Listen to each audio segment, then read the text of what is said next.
ذکر حق کے نور سے روشن ہے اس کی صبح و شام، اس کے ہر گوشے میں گونجے حق تعالیٰ کا کلام، یہ ادارہ مجلس تعلیم القرآن جس کا نام۔ السلام علیکم ورحمۃ اللہ وبرکاتہ۔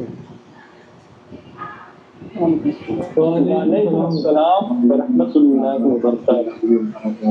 آج ہمارا سبق شروع ہو رہا ہے سورہ ہود کی آیت نمبر 47 سے 47۔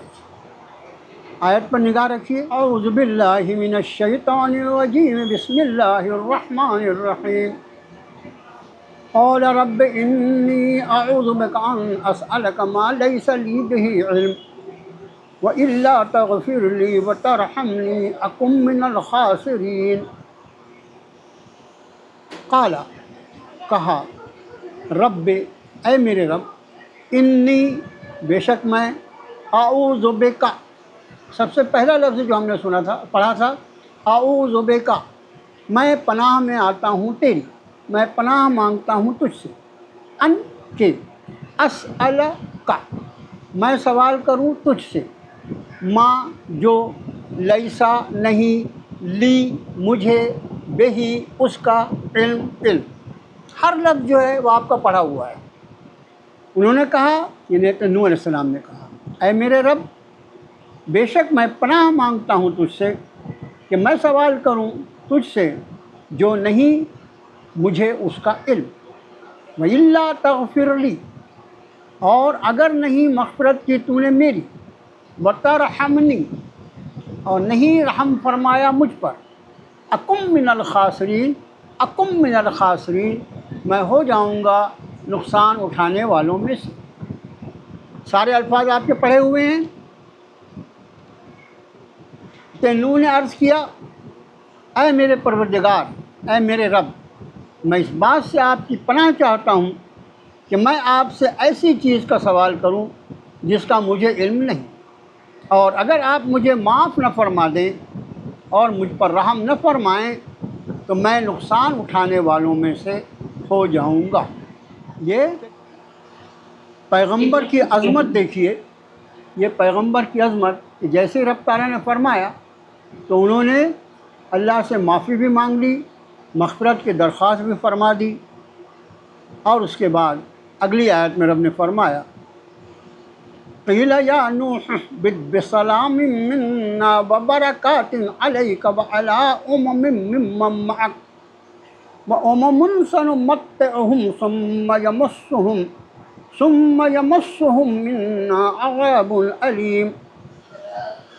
ثم یمسہم کہا گیا، یہ رب نے فرمایا، یا نوح، اے نوح، اہبط، یہ لفظ بہت پہلے آ چکا، اہبطوا مصرا، ہبطا، ہے بے توئے، ہبطا کا مطلب ہوتا ہے نیچے اترنا۔ فرمایا گیا، اے نوح، اتر جاؤ، بسلام منا، سلام ہماری جانب سے، و برکاتن، اور برکتیں، علیکا، آپ پر، و علی، اور پر، اممن، امتوں پر، ممن، وہ جو، معکا، مع یعنی ساتھ، کا یعنی تمہارے، وہ جو آپ کے ساتھ، وہ اممن، اور کچھ امتیں، کچھ گروہ، سنمتعہم، وہی لفظ متاع ہے، ان قریب ہم فائدہ پہنچائیں گے انہیں، ثم، پھر، یمسہم، پھر پہنچے گا انہیں، منا، ہماری جانب سے، عذاب علیم، دردناک عذاب۔ کہا گیا کہ نوح، اتر جاؤ، تم پر اور تمہارے ساتھ کے لوگوں پر سلام اور برکتیں، سلامتی اور برکتیں ہماری جانب سے، اور بعض گروہ ہم فائدہ پہنچائیں گے انہیں، اور پھر پہنچے گا انہیں ہماری جانب سے عذاب دردناک۔ پہلے آپ ترجمہ کر لیجئے، اس کے بعد اس کی تشریح کرتے ہیں۔ جی مولانا صاحب، یہ عذاب پہنچے گا یا نہیں پہنچے گا؟ نہیں کس کا ترجمہ ہے بیٹا وہاں پر؟ نہیں کے لیے کون سا لفظ ہے وہاں پر؟ نہیں کے لیے وہاں پر کون سا لفظ ہے؟ کوئی لفظ مجھے ہے؟ ایسا لگا کہ اس میں والے ترجمے میں ایسا لگا کہ نہیں پہنچے ہیں، ایسا لکھا۔ کس نے لکھ دیا جی؟ وہ کہیں اور ایک بار چیک کر لوں۔ ہاں جی، نہیں کے لیے وہاں کوئی لفظ نہیں ہے، اور کیوں ایسا ہے وہ انشاءاللہ اسی لیے میں نے کہا نا کہ میں تفصیل انشاءاللہ بعد میں کرتا ہوں۔ یہ پوری انسانیت کا جو سلسلہ اللہ پاک قیامت تک چلانے والے ہیں، وہ سارے لوگ موجود ہیں اس کشتی میں۔ اور مفسرین نے فرمایا کہ اصل میں حضرت نوح علیہ السلام کی وہ 3 اولادیں، 3 بیٹے، حام، سام اور یافس، یہ جو 3 تھے، انہی کی نسلوں سے اللہ نے پھر باقی دنیا کو قیامت تک کے لیے باقی رکھنا ہے۔ اس لیے حضرت نوح سے رب تعالیٰ فرما رہے ہیں کہ آپ کے ساتھ جو لوگ ہیں یہ، اور پھر ان کی اولادیں، ان سب پر ہماری طرف سے رحمتیں بھی، ہماری طرف سے برکتیں بھی اور سلامتی بھی۔ اس کی وجہ کیا تھی؟ سلامتی اور برکتیں 2 لفظ کیوں آیا؟ دیکھو جب اتنا بڑا طوفان 6 مہینے تک رہا تو زمین جو تھی اس پر جو کچھ تھا سب کا سب صاف ہو چکا، وہاں کوئی پودا اور کوئی کھیتی اور ایسا کچھ بھی نہیں تھا، کچھ باقی نہیں تھا۔ مطلب انسانی زندگی چلنے کے لیے اللہ پاک نے جو ذرائع اور وسائل بنائے ہیں، بہت ساری چیزیں لگتی ہیں نا انسانی زندگی کو، تو رب تعالیٰ یہاں یہ فرما رہے ہیں کہ یہ جب آپ کے ساتھ جو امت ہے، جو آپ کی جماعت ہے، یہ جب زمین پر اترے گی تو ہم ان کو سلامتی بھی دیں گے، یعنی ہم آسانی کے ساتھ ساری چیزیں بھی دیں گے اور ان چیزوں میں برکت بھی دیں گے۔ اب ظاہر ہے کہ یہ نسل اب ہم قیامت تک چلانے والے ہیں، تو قیامت تک کے لیے جو یہ نسل چلے گی تو کیا سب اس میں ایمان والے ہوں گے؟ ہرگز نہیں۔ انہی میں کچھ وہ لوگ بھی ہوں گے جو ایمان نہیں لائیں گے، انہی میں وہ لوگ بھی ہوں گے کہ یہاں پر جو ابھی آپ کے ساتھ موجود ہیں، پوری انسانیت کی نسل انہی سے چلاؤں گا میں، لیکن اس آنے والی نسلوں میں بعض ایمان والے ہوں گے، بعض بے ایمان ہوں گے، تو میں جو بے ایمان بھی ہوں گے، جو میرا انکار بھی کرنے والے ہوں گے، جو نبیوں کی دعوت نہیں بھی ماننے والے ہوں گے، سنمتعہم، ان کو بھی میں دنیا کا فائدہ دوں گا، اس لیے کہ میں تو دنیا کا رب ہوں نا، میں نے جس کو پیدا کیا اس کی ضرورتیں میں پوری کروں گا، لیکن ان کو پھر عنقریب عذاب بھی ملے گا۔ اس کا معنی یہ کہ وہ گروہ جو اصل میں ایمان والا نہیں ہوگا، دنیا کا فائدہ تو اس کو بھی میں دوں گا، لیکن بعد میں نتیجے کے طور پر جو اخروی اعتبار سے، آخرت کے اعتبار سے ہوگا، اس کو ہمیشہ ہمیشہ کا نقصان اور عذاب سے دوچار ہونا پڑے گا۔ یہ ہے اس کا معنی۔ ابھی کسی کو کوئی کنفیوز رہ گیا اس آیت کے بارے میں؟ وہاں نہیں کا ترجمہ اگر نظر احمد صاحب نے کیا بھی ہے تو وہ سہو ہو گیا ہوگا ان سے، یا کچھ اور ہوا ہوگا، لیکن یہاں پر نہیں کا کوئی لفظ نہیں ہے۔ ثم یمسہم منا عذاب علیم، اور پھر پہنچے گا انہیں ہماری جانب سے دردناک عذاب، اس لیے کہ دنیا کی زندگی میں برتنے کا سامان تو دے دوں گا، اس لیے کہ میں رب ہوں، لیکن چونکہ اس نے میری نافرمانی کیا، ایمان نہیں لایا، اس لیے دردناک عذاب سے بھی وہ دوچار ہوگا۔ اگلی آیت دیکھو، تلک من انباء الغیب نوحیہا الیک ما کنت تعلمها انت ولا قومك من قبل هذا فاصبر ان العاقبۃ للمتقین۔ تلک، یہ من انباء الغیب، انبا جو ہے یہ نبا کی جمع ہے۔ نبا یعنی کیا ہوتا ہے؟ نبا یعنی کیا ہوتا ہے؟ خبر، نبا یعنی خبر، انبا اس کی جمع ہے۔ یہ اسی سے نبی بنا ہے، نبی یعنی خبر دینے والے، اور اس کی جمع انبیاء ہے۔ نبا کی جمع انبا اور نبی کی جمع انبیاء، اور نبی کو نبی اسی لیے کہا جاتا ہے کہ وہ خبریں اللہ کے احکام بندوں تک پہنچاتے ہیں۔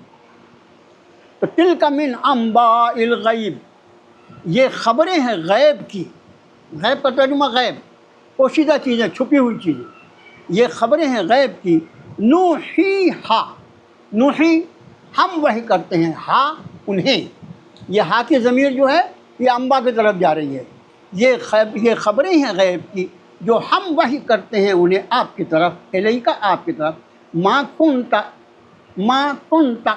نہیں تھے آپ، تعلمها جانتے انہیں، انت آپ، ولا قومک اور نہ آپ کی قوم، من قبل ھذا اس کے پہلے، من قبل ھذا اس کے پہلے، فاصبر پھر صبر کیجئے، ان العاقبۃ للمتقین بے شک بھلا انجام پرہیزگاروں کا ہے۔ یہ غیب کی خبریں ہیں جن کو وحی کے ذریعے ہم آپ تک پہنچاتے ہیں۔ اس سے پہلے نہ آپ ان سے واقف تھے اور نہ آپ کی قوم، لہٰذا آپ صبر کیجئے، یقیناً بہتر انجام پرہیزگاروں کا ہے۔ چلیے آیت پڑھ لیجئے، پھر اس کے تشریح کرتے ہیں۔ اب یہ دیکھیے، یہ ایک عقیدہ ہے جس عقیدے کو زبردستی توڑ موڑ کے ستیہ ناش کر ڈالے۔ رب تعالیٰ فرما رہے ہیں یہ غیب کی خبریں ہیں جو آپ کی طرف وحی کرتے ہیں۔ سیدنا نوح علیہ نبی صلاۃ والسلام کا واقعہ پیش آئے ہوئے جب نزول قرآن ہوا، آج سے 1500 سال پہلے جب رب تعالیٰ نے ان آیتوں کو نازل فرمایا، تو اس وقت تک یعنی اگر ہم یہ مان کے چلیں، مثال کے طور پر، اس میں کم زیادہ بھی ہو سکتا ہے، مثال کے طور پر اگر حضرت نوح سے آج تک کا زمانہ فرض کیجئے 11,500 سال کا ہے، 11,500 سال کا اگر ہے تو ظاہر ہے کہ 1,500 سال پہلے یہ قرآن نازل ہوا۔ اس کا معنی کہ اس واقعے کو 10,000 سال ہو چکے تھے، اس واقعے کو وقوع پذیر ہوئے، اور جو واقعہ 10,000 سال کے پہلے پیش آیا اس کو کون جانتا ہے؟ سوائے اللہ کے کوئی نہیں جانتا۔ اور یا تو پھر وہ نبی جس پر اللہ تعالیٰ وحی کے ذریعے اس واقعے کی تفصیلات کو نازل فرمائے، اور چونکہ وحی کا نزول نبی پر ہوتا ہے، اس لیے جس کو اللہ تعالیٰ اپنی وحی کے ذریعے باخبر کریں اس کا رسول ہونے پر پوری دنیا کو یقین کرنا پڑے گا، ایمان لانا پڑے گا۔ تو یہ اپنے نبی سے فرما رہے ہیں کہ یہ غیب کی خبریں ہیں۔ تو اللہ کے رسول صلی اللہ علیہ وسلم نے جتنی چیزیں چھپی ہوئی بتائیں وہ سب غیب کی خبریں ہیں۔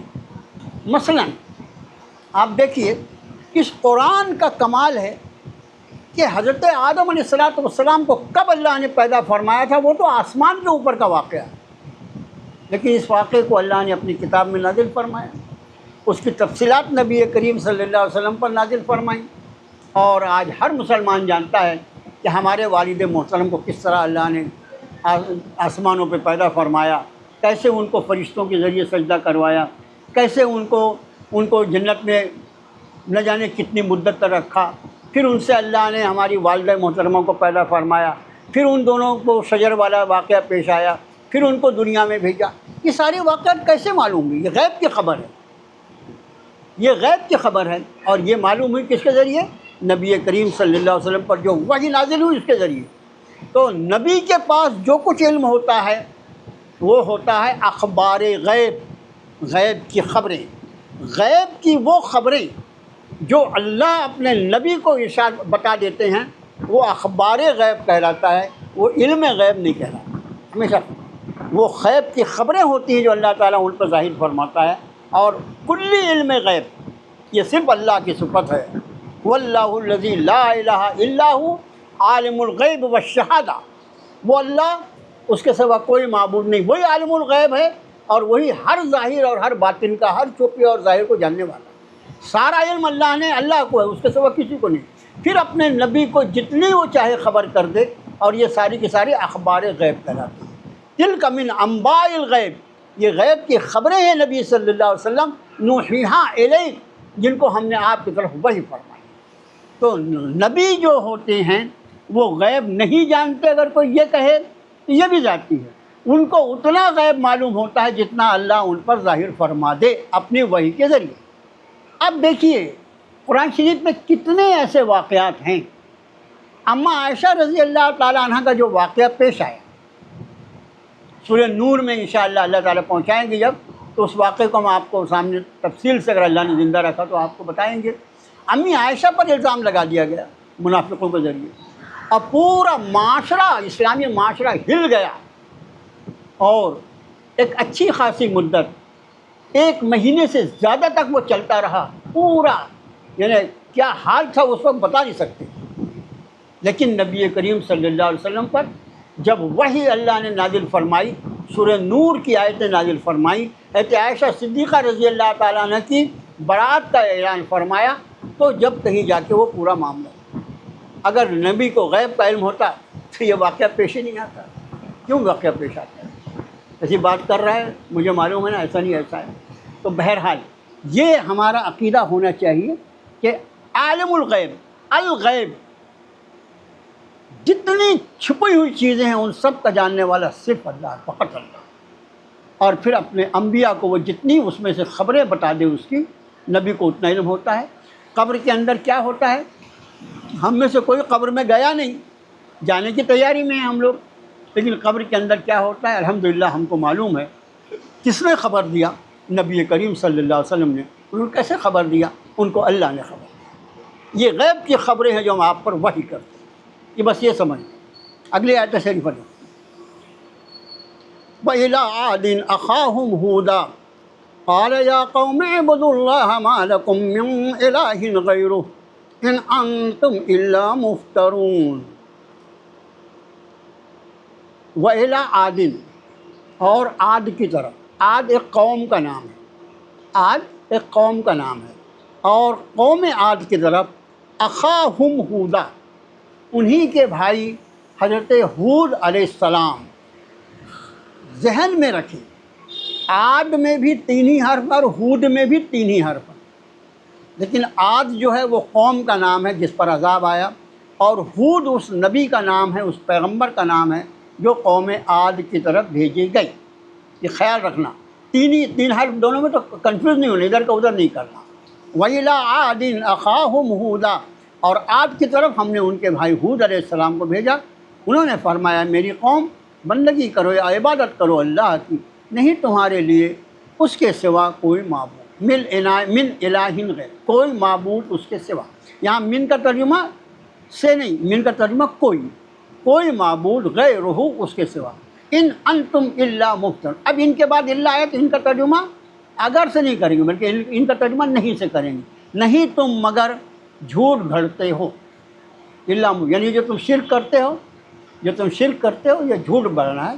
ان انتم الا مفترون، نہیں تم مگر جھوٹ گھڑتے ہو۔ اگلی آیت دیکھو، قال یا استغفر اللہ، یا قوم لا اسألکم علیہ اجرا ان اجری الا علی الذی فطرنی افلا تعقلون۔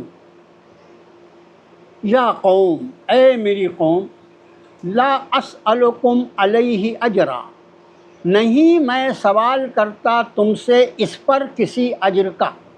دیکھو، اسألکم، میں مانگتا تم سے، میں سوال کرتا تم سے، علیہ، اس پر، یعنی اس دعوت حقہ پر جو میں تم کو دین اسلام کی دعوت دے رہا ہوں، اس پر اجر، کوئی اجرت، اجر یعنی بدلہ بھی، اجرت بھی، کچھ بھی کر سکتے ہیں۔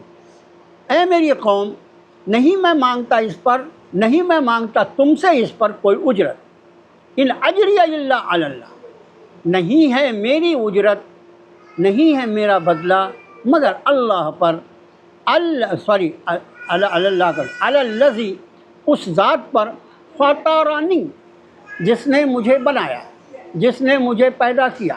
دیکھو، اللہ عز و جل کا ایک اسم مبارک ہے فاطر، الفاطر، فاطر السماوات والارض۔